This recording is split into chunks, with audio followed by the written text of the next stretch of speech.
Good morning.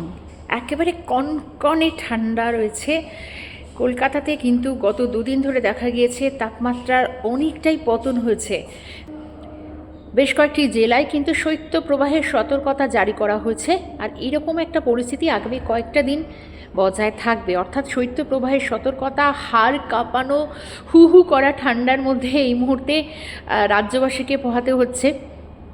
তবে এইখানে একটাই কথা বলার আছে, যে জন্য লাইফটা, তা হচ্ছে যেহেতু এত হাড় কাঁপানো ঠান্ডার মধ্যেও কাজ তো থেমে থাকবে না, এবং প্রত্যেকেই খুব সাবধানে যাতে ঠান্ডা না লাগে তার জন্য কিন্তু অত্যন্ত সতর্ক হয়ে চলতে হবে। আর যেহেতু প্রচণ্ড ঠান্ডা, সঙ্গে কুয়াশা থাকছে, তাই যারা রাস্তায় বেরোচ্ছ এবং খুব সকালে ভোরের দিকে অন্তত কাজে বেরো বা রাতে ফেরো, প্রত্যেককেই অন্তত দিনের বেলাতেও যেভাবে অত্যন্ত কুয়াশার দাপট এবং কান কাঁপিয়ে দেওয়া, হাত আটকে যাওয়ার মতন ঠান্ডা রয়েছে, তাই ভীষণভাবে কিন্তু প্রচুর গরম জামা কাপড় পরো। আর অবশ্যই কিন্তু নাক কান ঢেকে রেখেও, সেটা মাফলার দিয়ে হোক, স্টোল দিয়ে হোক।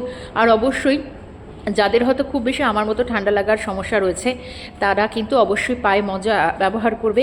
আর তার কারণ হচ্ছে এই ঠান্ডাটা লাগলে কিন্তু ভীষণভাবে কাবু হয়ে যেতে হবে।